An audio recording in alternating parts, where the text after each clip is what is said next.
आजच्या गोष्टीचं नाव आहे ती आणि 25 दिवस. पत्नीला वारंवार विनंती करूनही ती हवनाला आली नाही.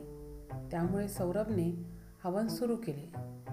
गुगुळ असलेली समिधा आणि अनेक पवित्र साहित्य अग्निदेवाला समर्पित केले. तालासुरात केलेल्या कोणत्याही सामान्य मंत्राचा जप केल्यास असाधारण परिणाम दिसून येऊ शकतात. परंतु जर हेच मंत्र गायत्री महामंत्र असेल तर त्याचे परिणाम कल्पनेपलीकडील असतात. पवित्र अग्नीमध्ये अर्पण केलेले आहुती रूपांतरित विनंती जेव्हा सूर्यलोकात पोहोचते आणि तेथून अनुदान, आशीर्वाद आणि ऊर्जा घेऊन अकल्पनीय वेगाने परतते, तेव्हा त्या विनंतीच्या दिशेने देवही धावू लागतात. ब्रह्मा शास्त्राप्रमाणे वाढवते. असंच झालं. सौरभच्या बायकोला अस्वस्थ वाटू लागलं. ती खोलीतून बाहेर आली. तिचा चेहरा भयानक दिसत होता. डोळे लाल झाले होते. प्रत्येक प्रसाद त्याला बाणासारखा वाटत होता. ती सौरभला म्हणाली, हवन बंद करा, माझा जीव गुदमरतोय.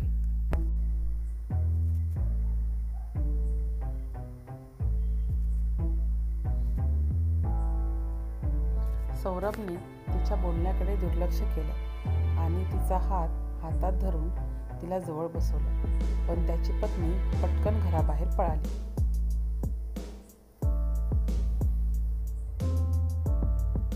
पण कुलूप असल्यामुळे ती घराच्या बाहेर पळू शकत नव्हती.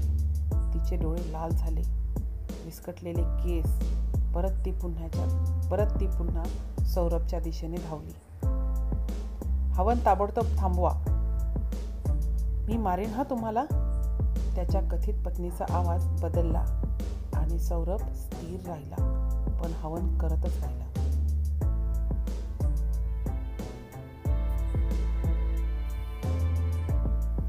आणि शांत स्वरात म्हणाला, पवित्र आत्मा, माझ्या पत्नीचे शरीर सोडा. तुला माझ्याबद्दल माहीत आहे का? मी तुला मारीन. ती पुढे सरकली.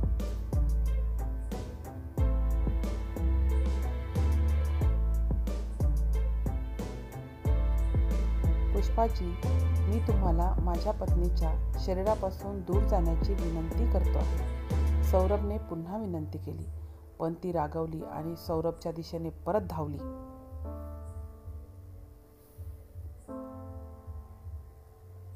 सौरभला माहीत होतं की यावेळी त्याच्या शक्तीवर मात करणे अशक्य आहे.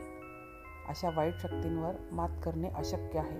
सौरभने हवनातले तपलेला चमचा घेतला आणि तिच्या पत्नीच्या हातात ठेवला. ती ओरडली. सौरभने कुशीतून पवित्र गंगाजल शिडपले आणि मंत्रित दोरा तिच्या हातामध्ये बांधला.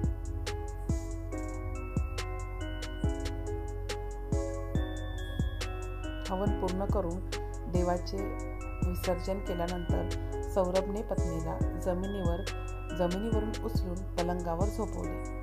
सौरभ आपल्या बेशुद्ध पत्नीवर पवित्र जल शिंपडीतच राहिला.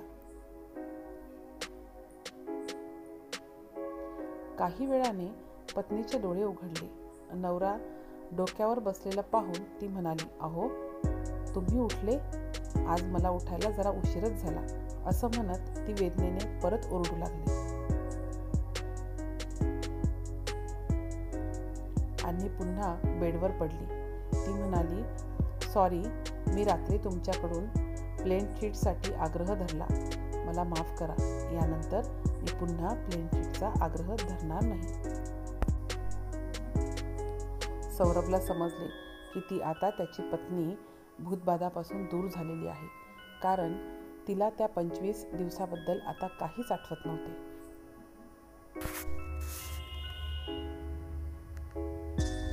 तुझी तब्येत बरी नाही, तू आराम कर, बायकोच्या डोक्याला हात लावत सौरभ म्हणाला.